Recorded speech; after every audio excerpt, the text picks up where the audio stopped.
Ya, sawah biasanya. Tadi bicara sawah. Bagaimana masalah gadai sawah? Gadai sawah itu sebenarnya yang digadaikan itu sertifikatnya, bukan sawahnya. Sertifikatnya. Artinya orang mau jual beli sawah itu pakai sertifikat. Sehingga ketika dia pinjam uang sama kita, dia pinjam uang sama kita 10 juta, atau tadi dengan emas, tadi ada peralihan gadai. Dulu digadaikan ke orang, gadainya mau dipindahin ke kita. Gadai itu sebenarnya jaminan. Artinya orang ini punya konsekuensi untuk membayar.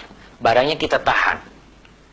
Ketika dia itu tidak bisa bayar di kurun waktu yang sudah kita tentukan, maka kita punya hak untuk menjual barang gadai itu. Tapi ingat, kita tidak boleh mencari keuntungan dari gadai itu. Sawah tadi, dia gadai sawah sama kita. Kita tidak boleh memanfaatkan itu sawah. Kita tidak boleh memanfaatkan itu sawah. Karena itu hanya jaminan kalau dia akan bayar utang. Sehingga yang berhak menggarap itu sawah tetap pemiliknya, bukan kita. Kalau tadi ternyata memang pemiliknya Ustaz yang garap, tapi kita dapat keuntungan dari mana? Kenapa kita dapat keuntungan? Itulah yang disebut riba akhirnya. Kullu qardin jarra naf'an fahuwa riba. Sebuah kaidah dalam fikih, semua bentuk utang piutang yang menarik manfaat, ada keuntungan, itu disebut riba.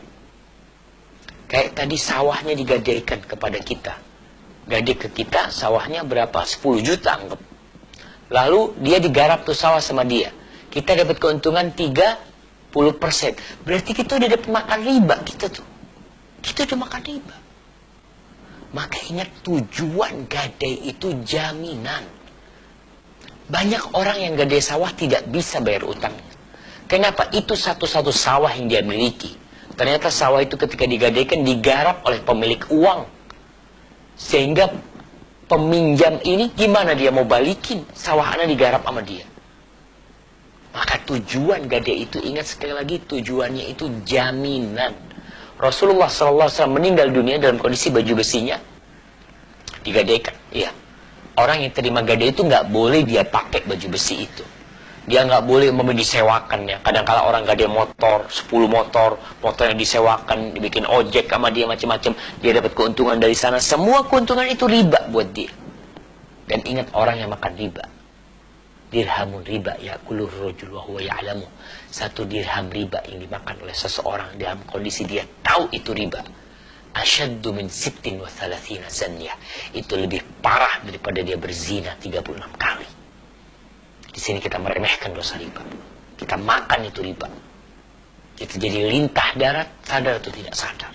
Di masyarakat kita banyak masalah gadai ini. Ingat, gadai itu untuk jaminan, bukan untuk mencari keuntungan. Itu jaminan dalam artian kalau orang itu tidak bayar, kita sudah punya pegangan yang bisa kita jual, sehingga kita bisa ambil duit kita, sisanya kita balikin ke dia. Hadza wallahu a'lam bishawab. Jadi bapak tadi akadnya itu nggak boleh, Pak. Kalau bapak mau pindahkan, udah ambil sertifikatnya. Tujuan itu membantu orang yang kesusahan.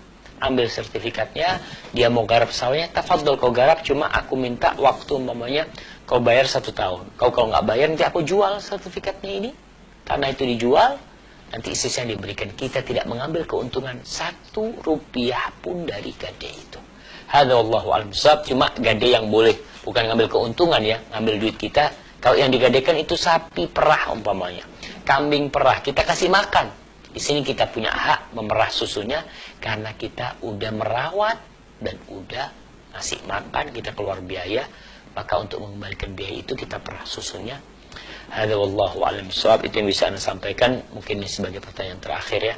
Mudah-mudahan